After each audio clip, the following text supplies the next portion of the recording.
Ladies and gentlemen, the Piskor family panel is now going on as we speak in the back room.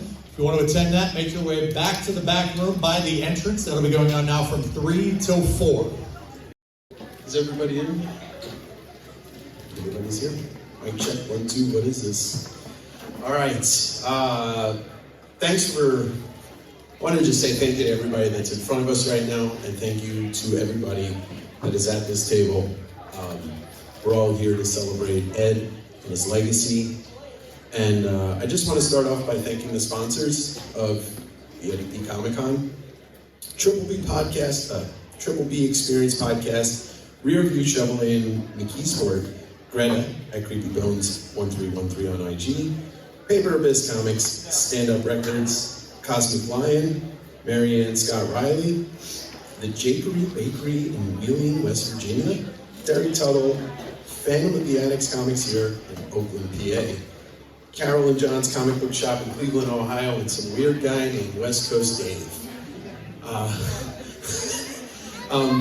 And my name, West Coast Dave. I have a YouTube channel called West Coast Davengers. It would not exist if it wasn't for Ed and Jim doing what they did to pave the way. So I want to say thank you to both of you for that. We're here, and let's get this show on the road. Everybody want to introduce themselves? Hello everybody, I'm Bob Piskor. I'm Bryn Piskor. I'm Bryan Moss. I'm Jim Rugg. I'm Justine Clee. And I'm Diane Piskor. So, the question that's on everybody's mind, feel free to answer anybody. Did Ed secretly love the MCU? You know, he shit all over those movies, but come on, did he secretly love the MCU, Justine? I don't know. I think All right, I'm just kidding. This first question is going to go to Mama P. Did you ever help Ed with making comics at a young age? And if so, what did you help him with? Yes, I did help him. Yes, I did help him. He would ask for opinions on, does this look right? And also editing. He thought I was the smartest person he knew when it came to the English language. So he would say, is this the right verb that I'm supposed to use for this sentence, and things of that nature. So, especially on his WYSIWYG, I did a lot of the editing on that. Ed used to show off some of the artwork that you two would work on together, and another thing that I think you worked with when he was younger is you would letter some of his comics, I believe. Yes, I would kind of have the same lettering style, and I'm sorry, I'm not used to this. And so yeah, I did letter out some of his stuff because he was like, he wanted to get it done quicker. So, Mom, can you help out? Sure, why not? That's what moms are for, right? Mom, Right. Mom, did he pay you? I was checking. I get free comics for life from him, okay? And then also, he used to give you some Frank Miller stuff when you would read it. And what was that? What was that like in your experience reading your son's favorite comics? He would, ask me to read his comics to him, because, he was young at that time.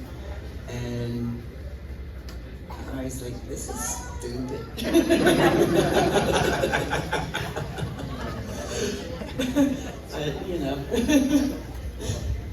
That was a mom. Ed we would go through his history, and we'd talk about when we would find different artists and things. And he found Robert Crumb, for example, much, much, much younger than I did, at an age that probably most parents would discourage their kids from reading that. Did you ever see the stuff he was reading and think, I don't know if I should let him read this or not? I bought the stuff. Let me just tell you, there was no sort of censorship in our house. I mean, Bree, you were how old watching Jason and Michael Myers? And I think I was in 3rd grade when I seen my first Scream movie, and I was obsessed with Chucky, so there was no censorship in our house whatsoever. Ed would give us a list at Christmas time of the books that he wanted. So my husband and I, we would start out at Phantoms of the Attic in Oakland. If they didn't have it, they sent us down to Ides. If Ides didn't have it, they sent us up to this bakery in Allentown that had a comic shop in the back of it. And we would get books there, and if they didn't have it, they would say, maybe try the Phantoms over in Green Tree, and we would, go on a scavenger hunt and get him all the books that were on his list every Christmas, every birthday. It was, and the same with his hip-hop collection of CDs. He probably shouldn't have been listening to that music at 12, but hey. That's great parenting, honestly. My parents bought me Appetite for Destruction when I was like 8. I should have been listening to it. And here I am. But it's like he didn't get into trouble. He didn't go out and do drugs or get drunk. Except for that one time. Except for that one time. So my parents had one rule in the house. It was don't get arrested. I'm sorry, Mom, I broke that rule. I was the only one that got arrested. I do apologize. Yeah. We forgave you. My next question is to you, Mossy. How'd you meet Ed? Oh man, so I met Ed back in 2012. It might have been 2013, I'll have to check the date. But it was Ed's, I wouldn't know if it would be considered Ed's first major, but it was his first museum show. And so I was responsible for coming to pick up Ed's artwork here. And I remember Papa P answering the door. He's like, I'm Ed Piskor. And I was like, oh, okay. Sorry. But I think it would have probably been Justine was in there doing the homework at that time. It would have been Bree. Okay, so it was Bree doing the homework. There was a little girl there. And I remember Ed met us at the Cartoon Museum. We saw Nick Harris show, I think it was, maybe. And then we went to the house. If it wasn't, because sometimes some of this stuff blurs. And so when we got there, we lifted up the garage and went into the studio. It's in the basement.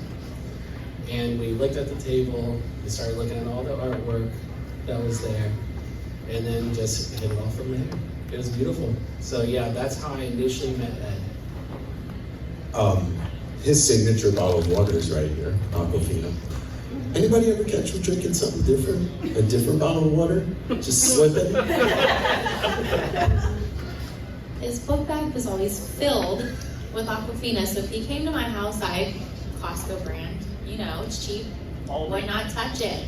Aldi brand. Would not touch Aldi, nothing. No. Stay true to it. Kind of open to anybody, but maybe Jim and Bryan a little more. What's the weirdest comic that Ed ever gave you? We'll start with Jim with that one. It's impossible for me to say.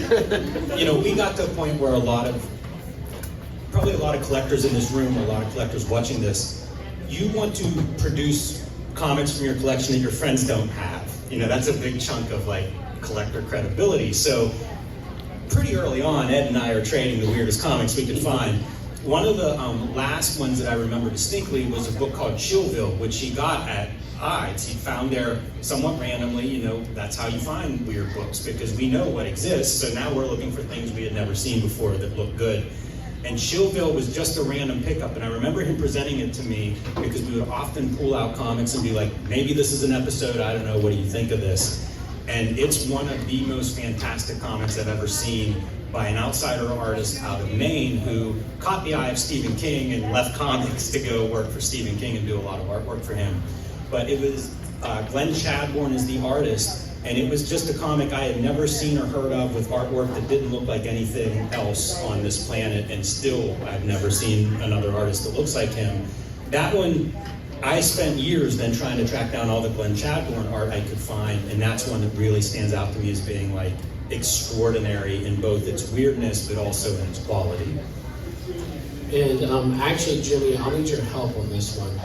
Do you remember the other night we were going through the boxes and the Chris Ware, the black and white one? Floyd Farland. Yeah, I remember this was when Ed was doing his residency. He gave me one of those, and I gave him the Guy Pilar Jodel, which he still has, where you saw. So it was vivid that night because I was like, oh, wow, this is a moment. So it's kind of weird that you asked that question, because I was like, oh yeah, that is a very vivid memory I recall. So yeah, it was that Chris Ware book. So yeah, that was a good memory. So I was talking to one of our vendors out here, Steve, and he told me that he gave my brother a manga that he put post-it notes in because there was a lot of really like obscene and offensive pieces in it. So the other day I was stopping at my brother's house, and I went into his manga room and I found that book, or so I thought. So apparently there's more than one manga that have post-it notes on all these offensive pages. So I was blown away. I showed Steve it today. I have it in my book bag. I don't want to show it right now because there's kids here and it's super inappropriate. This one's kind of open. I think everybody will have some input, but I want to share with y'all something that said to me during one of the King Kayfabe streams. I said something about getting negative comments in my YouTube videos, and he shared a piece of encouragement with me. And the question is, I wanted to know if there's any piece of encouragement that he shared with you that still sticks with you today. There's no kids in here right now, right? He said, know you're a good person, keep doing what you're doing, and fuck everybody else. And it's a great way to just kind of deal with it. Just keep your head down and do what you're doing. And I just wanted to know if there was anything that he ever said to any of y'all that you still carry with you today. Yeah, I can go next to make it quick. It was just a constant feedback between Ed and I. So this would just be, we would be considered obnoxious, to the rest of the world, because it's just constant. It's basically the same DNA. And he was like, Bryan, you gotta start the channel, you gotta start a YouTube channel, you gotta, it's like just pushing to have a presence online beyond my art. Because Ed and Jimmy really figured out that balance between understanding the art and the discipline and advocating for that. And so I think everyone can recognize and take part of that away from that channel and this conversation. So that's my piece. For me, I went to cosmetology school and I do hair and makeup, and like with Eddie, like he was his own boss, and he would always encourage all of us to be our own bosses and to put our 10,000 hours of practice in, and if you really believe in it, like you can do it. Just, you literally got to put your heart and soul into everything if you really want to make it. And that's what I do every day at work with hair. Just practice every day. Even if it's, just doing my own hair or makeup. You just gotta keep going. So I've been involved in the professional wrestling business for a long time, and when I first started doing wrestling, it was watching him and how hard he worked and grinded, and when you felt like you were slowing down, you need to speed up and keep working harder. So that was always my motivational tool to keep pushing forward when I was exhausted from long drives or just beat up and just broken down from just injuries. So that was my big motivator, was just keep going, keep pushing, and eventually you're gonna get in front of somebody who's gonna take notice. So I owe that all to my brother and his work ethic, because there's not a person in this world that can touch that.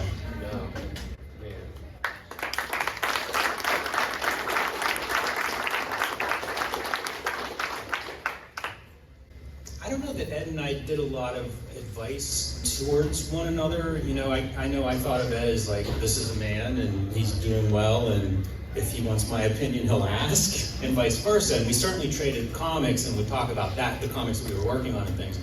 So it always felt good whenever I'd show up, because I tend to do kind of weird stuff. If you think of Ed's body of work and my body of work, I tend to do a lot of different things.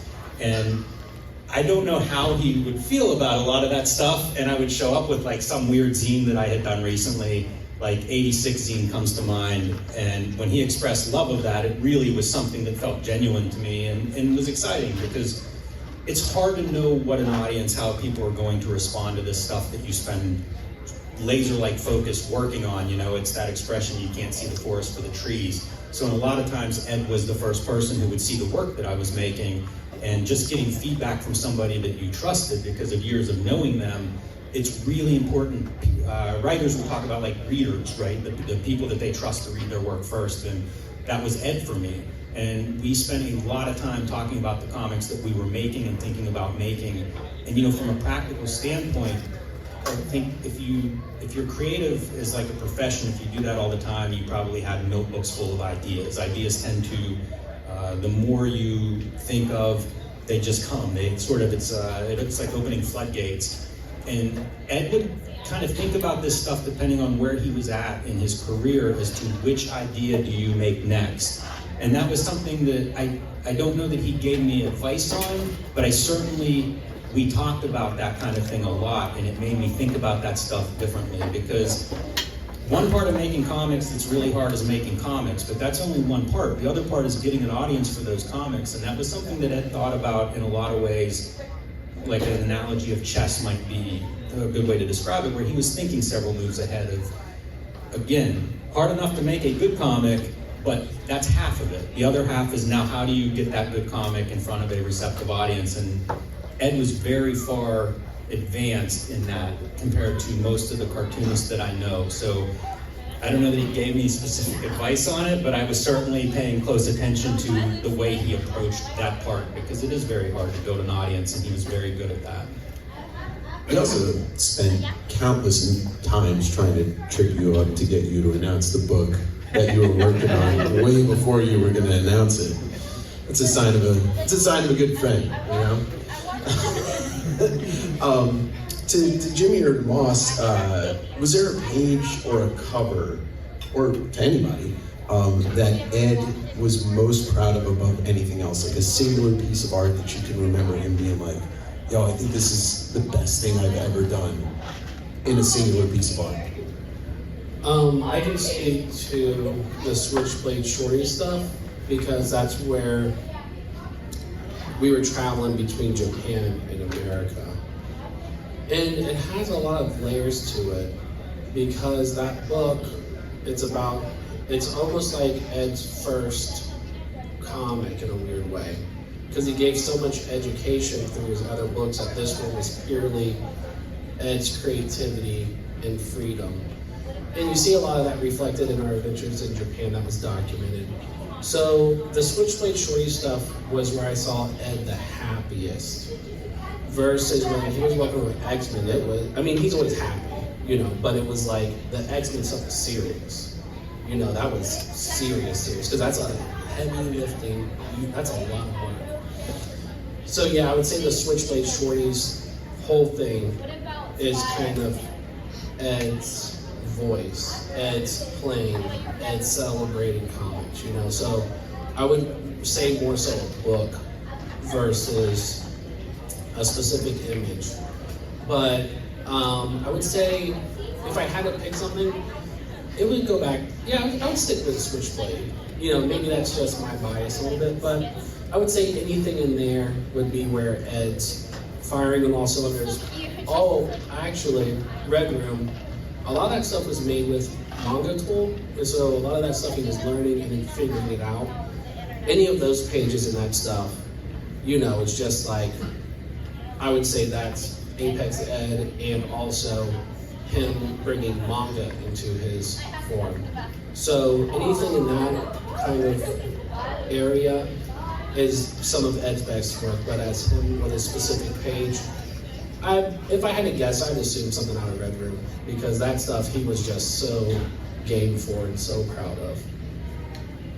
Yeah, I agree with what Bryan said. I would see updates each week whenever we would report on whatever he had worked on. And with the Switchblade Shorties, he was trying to do a daily strip, so he would usually get 5 to 7 strips done in a week. And you could see him getting confident in that daily format style week by week.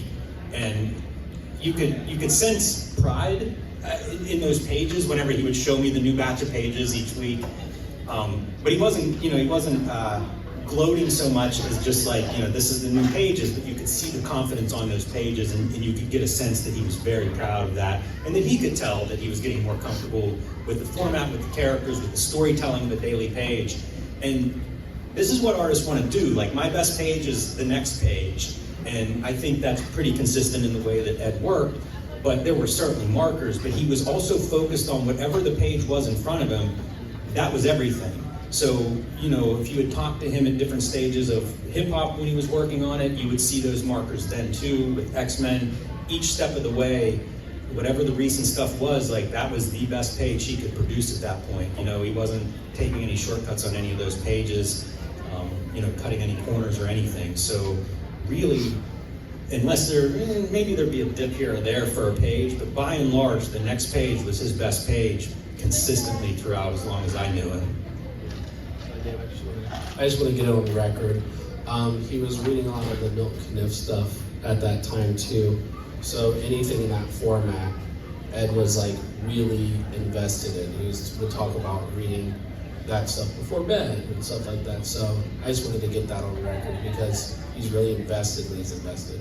Do you guys, any other standouts? Like, do you remember him showing up with something he was super proud of, or a page or a new book cover or something? I feel like, which the Hip Hop Family Tree, the Flash, where the guy's in the Flash jacket. I'm sorry, I'm just a girl. But I think he was super proud of that. And actually, when they gave me the artwork back from the art show, they said that was one of his most prized collections. All of it. I know another one that he really loved. In the Hip Hop Family Tree, he had done a small ash can with gold foil stamped on the cover, and it was about Rob Liefeld's connection to hip hop and meeting Eazy-E in the early 90s and Spike Lee. It's an amazing, amazing comic, but it's also one that caused his publisher, Gary Groth, to actually call him and be like, what exactly are we publishing here? And I think he enjoyed that always. So that one, that was hilarious. So if you have that book, the little ash can, inside of it says, thanks, Brian Moss in there. And that's the day we were driving around and we were talking about all that nerd stuff. And I was like, hey, Ed, do you know about this, this, was it Easy and then the fight? Yeah, the whole fight thing. And Ed and I bonded off of that moment so hard. It was so fun. And it was just that's Ed's best, that's my favorite Ed. I'm not trying to be biased, but it was just so good. And that even started his relationship in a lot of ways with Rob. So, it's important. I think it was one of his ash can from the Hip Hop Family Tree where the featured person on the very end is Rod Spike. Yes. And Gary Goth asked him, is it okay for us to publish this? Does this guy know about this?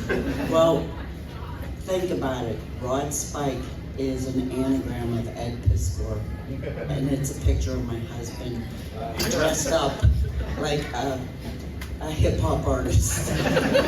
So with the dookie chains on. I'm kicking myself because Papa P was here for a little while, and I just ran out of time because putting an event on like this, you're trying to make sure you dot all your I's and cross all your T's, right? But I was going to have pictures of my dad that he modeled with the dookie chains and the fro wig and stuff. Which, but by the way, is the day he met Josh, my husband, dressed like that. Welcome to the family, Josh. But there's an Easter egg in every piece of my brother's work.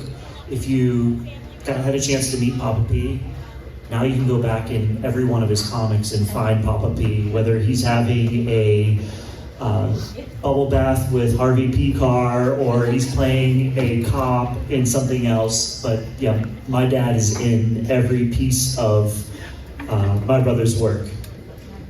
But my favorite piece that my brother did, we made into coloring pages today for the kids, is the Run DMC portrait here that was in hip hop. And again, another little Easter egg.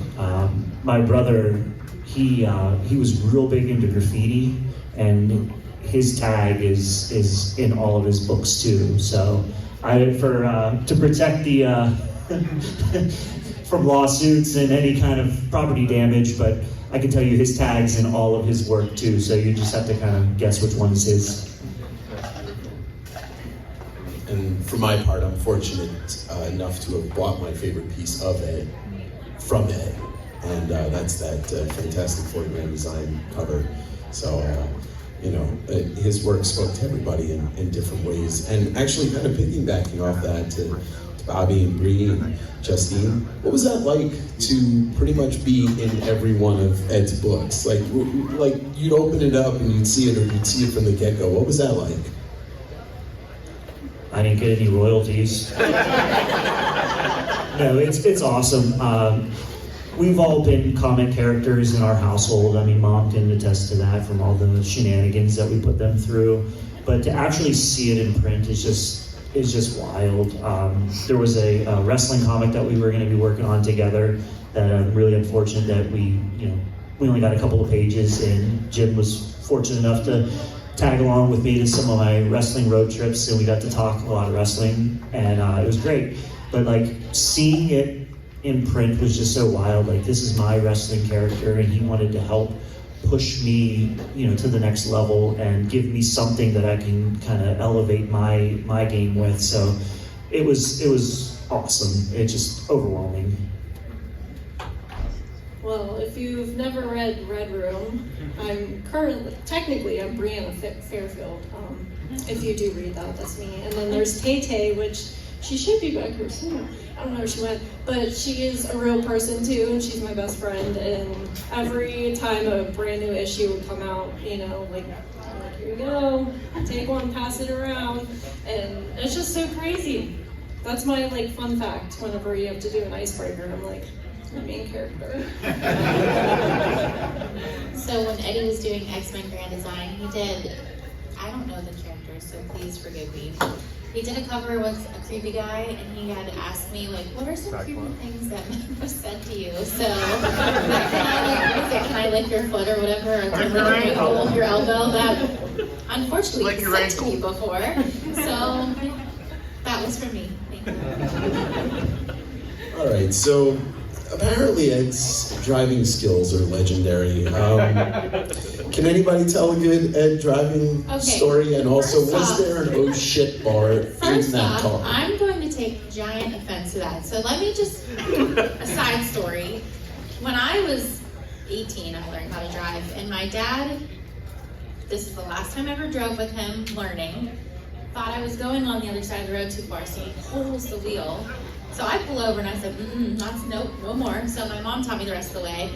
So Eddie had moved back home, and he gets his permit finally at 28 years old?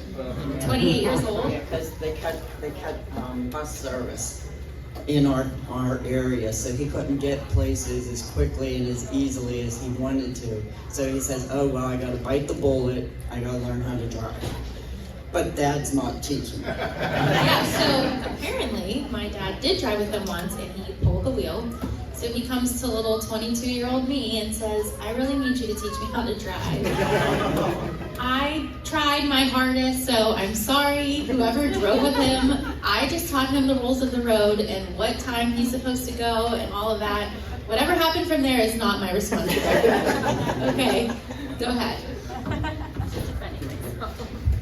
So I rode with my brother one time and never again. He drove a little Honda Civic, and I sat in the back seat, And the whole time I wanted to put on all of the seatbelts because I don't think we stopped at a stop sign. I don't think we stopped at a red light. I mean, it was I just told him what to do. I said, say S-T-O-P. bullshit. No, it was fun. I just told him, next time, I'll drive. Me and Tay, we would go on late night adventures with him because, you know, we're horror fans. We love scary things. So I want to say we were going to Green Man's Hollow? Tunnel. Green Man's Tunnel. Wow. Sorry, I'm nervous. It's right here in Travisburg. If anyone's interested, look it up. It's very creepy. It's literally a 15-minute drive from here, and the entire time, like, me and Taylor texting each other, like, are you okay? Are you okay? Because she was getting a little sick, and, you know, we're stopping and going, and, you know, just trying to be nice. And I was like, you're not the best driver. Like, I can drive. And then, yeah, the next week I took him to Rita's. I'll just go in defense of Justine. The last time I was here, and we went to a few different places, and everything was smooth. Ed was an amazing driver. But people are also scared to drive with me. So, that's All right. I just want to remind everybody there's going to be a major announcement at the end of the panel, so don't leave. Justine, this question is directed at you. What was your acting experience like as a kid, and how did Ed respond to that acting experience? I'm still scarred. I wanted to be an actress, and thank you to my parents for putting me in acting classes, but, what's it called? It was like it was the Pittsburgh Center for the Arts, and it was like, not regular acting, it was method acting. And What were you? I was a blade of grass, and that was the last day I've ever acted in my life, and it's on film, but it has been destroyed, so There is a Zapruder there tape. is no proof. There won't be. Sure about that? It may appear at the end of this episode. Are you kidding? Okay, Bobby, okay. You want to go there. Jim, It's okay, I told on Bobby for getting fake blood on the pool table. this is a little in the weeds, and you're allowed to say no comment, but is there a comic that you guys intended to shoot for Kayfabe that was so bad that you guys decided we can't do this? Jason Pearson's body bag has some questionable content early on, and we ended up doing Dragon, Blood, and Guts, also by Jason Pearson instead, because we weren't sure about doing body bags and talking about some of those scenes. Yeah, that's it. All right. And Bryan, can you share maybe one of the many awesome moments that you guys shared in Japan together? Oh, totally. Yeah. So, if you guys don't know Ed, Ed's very timely. I'm not very timely. I'm responsible, but I'm not timely. So if I have to show up on time, I will. But if it's like, hey, we're going to this place, it's like, okay, whatever. So we're out, our hotels were a block apart. And so Ed's like, oh my way, so I'm like, okay, everybody, let's go downstairs. They're dragging their feet though. And, because they don't understand Ed's personality. So I go downstairs, I'm waiting, and I go to flag Ed down. Ed just keeps walking, because he is like, oh, I'm gonna be on time, and at this point. And we were just gonna go see an art show. And so everyone comes down, they're like, where's Ed? And he's a block ahead. So you have all these big Americans yelling at Ed right now. She's like, Ed, wait. And so that was more of a memorable, like, that's like Ed's personality. I would say that most enjoyable, and these are all small little intimate things, you know, was Ed is this breakfast place, and it had like 16 dishes or something like this, and Ed would talk about it all the time. It's like, Bryan, we're gonna go eat there, we're gonna eat there. And it's like routine. And you have to go there and line up early. And as you know, as you can imagine, and then like the news would be there because this was such a big deal. Ed would always be like the first three person, like the third person in line. This guy was so timely and organized that it was almost to a point of absurdity. But it's one of those things where it's like opposite of my personality. But it's just like, okay, we're gonna go do this. We have to be on time, guys. So I would like rally the troops like a half hour early, like, okay, is everybody ready? Because Ed's gonna be walking, and we're gonna be going to this thing, have to be on time. So let's get it together. And like, no, we're never on time. So yeah, we're always chasing Ed around Japan, basically. So really adorable, you know, good memories. Bobby. Well, there's a bunch of wrestling marks at this table, but you know, you're the OG with your brother. Were there any specific wrestlers that you guys used to emulate, or did he ever used to give you an elbow off the top turnbuckle, Jimmy Snuka style?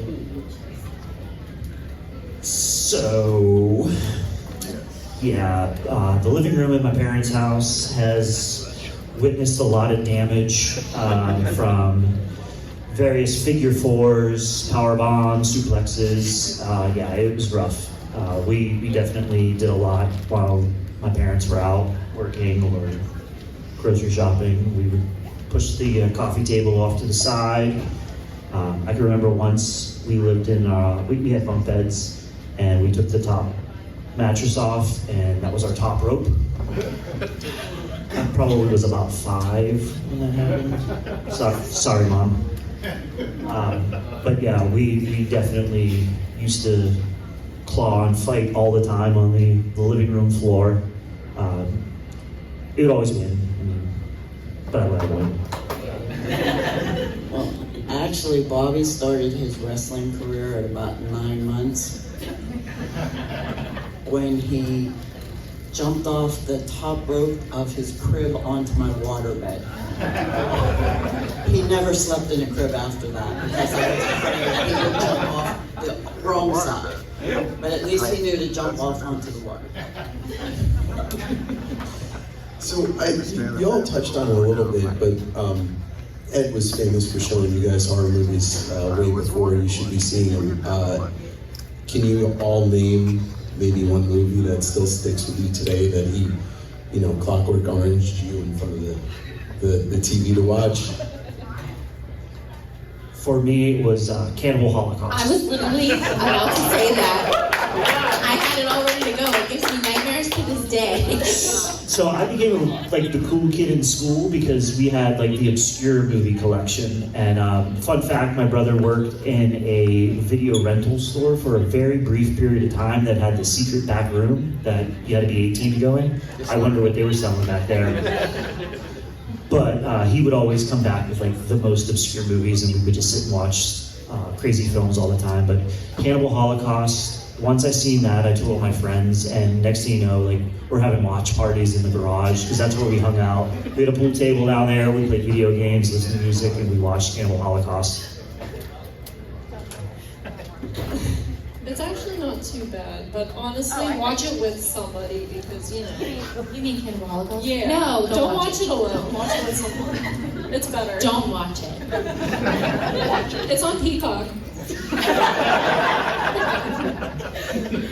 For me, it would have to be the Halloween series and, you know, the Friday the 13th series. I want to say I was maybe 5. I dressed up like Spider-Man, and he came downstairs in a full, like, Michael Myers costume.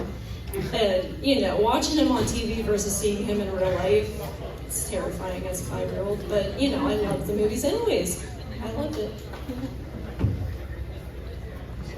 So I know we want to keep it to an hour. We want to leave some time for the announcement. Each of you, what does the Ed Piskor legacy mean to you going forward from here?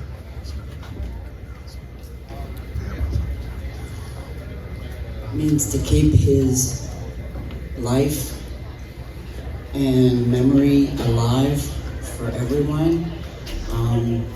To go out there and do your best, be kind to people, and just say his name. Say Ed Piskor as often as you can. So, my promise is I'm not going to let anybody forget him. If I have to post his picture every single day for the rest of my life, I am going to do that. So just please, like my mom said, just say his name and remember him forever. Ed Piskor forever.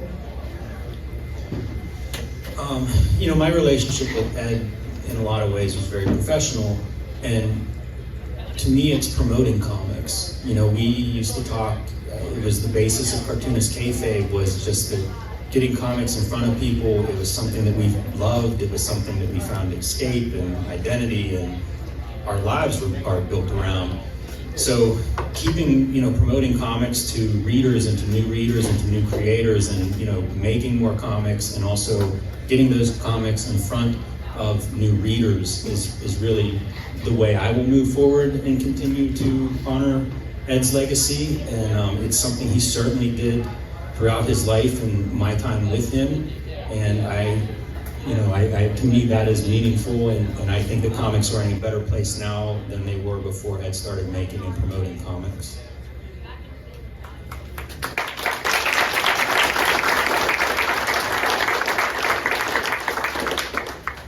Definitely for me too.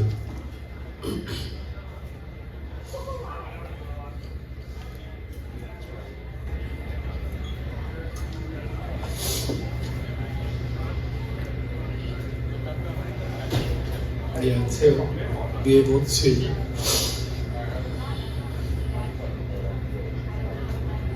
really get humanize Ed, and to get people to know who Ed is, because he works so hard that a lot of people don't know about Ed the sweetheart, the person that I care about.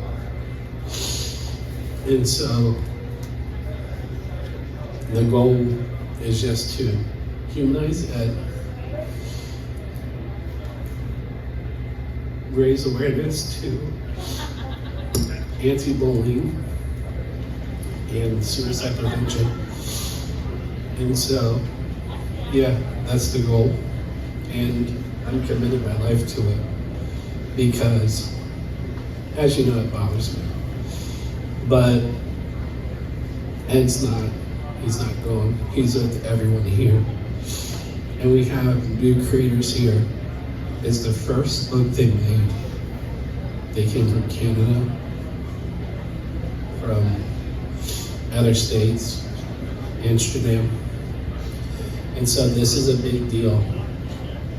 And so the goal is just to, everyone has these stories, educate someone about Ed every week. And be honest about it. Recognize that he's a person. So that's my piece.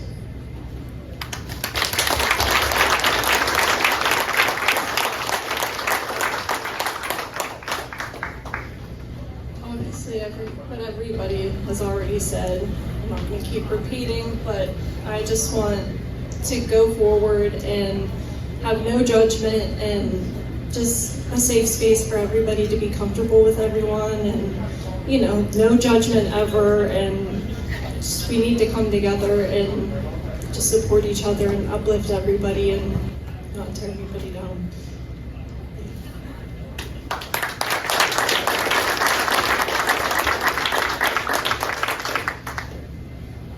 Promised myself I wouldn't cry.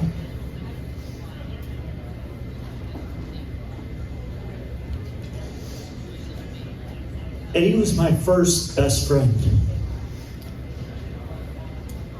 I owe everything to him. My goals going forward is I'm going to keep pushing hard, because there is a stigma out there that needs ended. I'm so tired of people saying things without having any context. It's in every facet of our life. People are so quick to get on social media and make judgments that they know nothing about. We are all here to encourage each other, to help everybody, surround ourselves by good people. Let the bad talk themselves out. Just let them go away. Don't respond to them. That's the problem. You get these people online that they feed off of negative energy, and that's not what we're here to do. Don't draw any attention to it. Keep working hard, keep pushing forward, and that's my goal is forget about all that negative stuff. We got too much more important stuff to worry about in life. Don't hold grudges. Life is way too short. Tomorrow's not promised. So please just keep pushing forward, keep talking about my brother, keep sharing stories, because the world lost an encyclopedia. It's true. Jim, you and Ed together, never be replaced.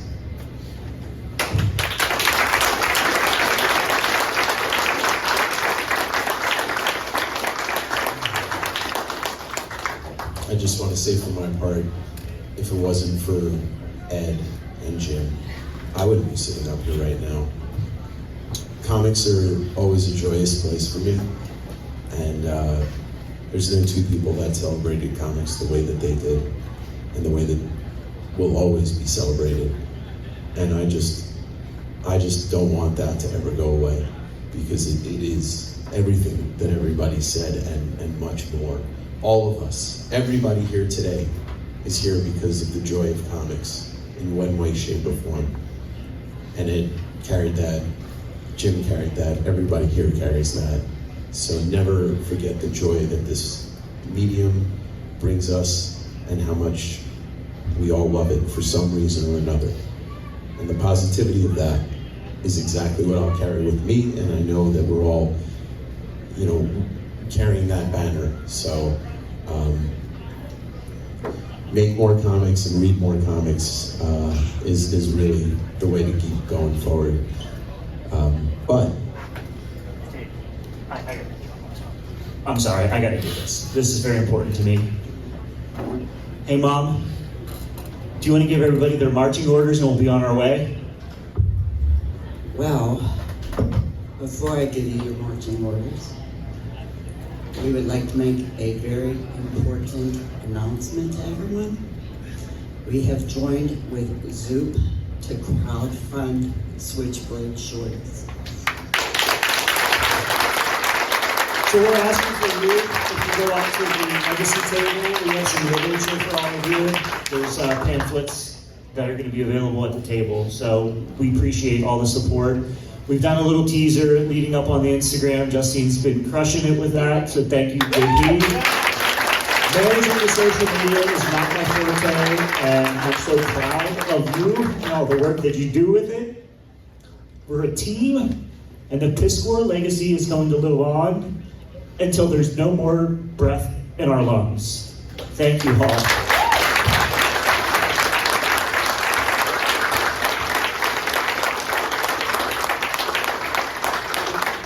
One last thing, you know your marching orders. Make more comics, read more comics, and be kind.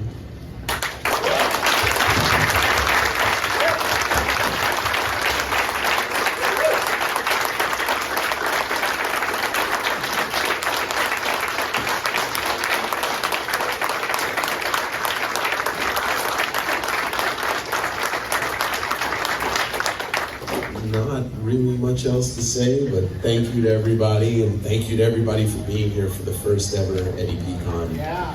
And we're gonna keep going, right? Yeah.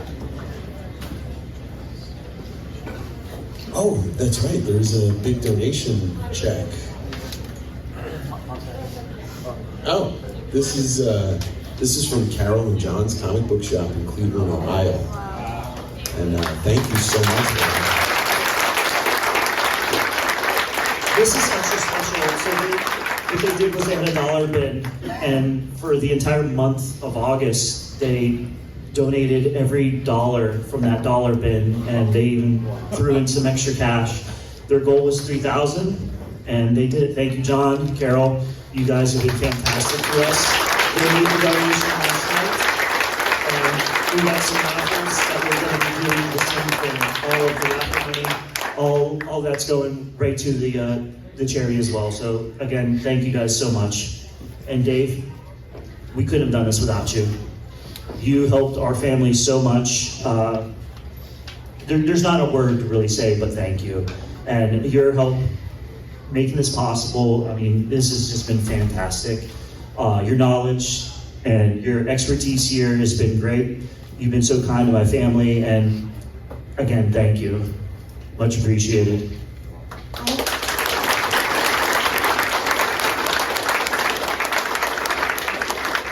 Once again, I wouldn't be up here if it wasn't for the road that was laid down in front of me, and thank you all. But honestly, the three of these guys right here have been like my right hand these past 5 months. And I don't know what I would do without the three of you, so thank you for everything. You're my family.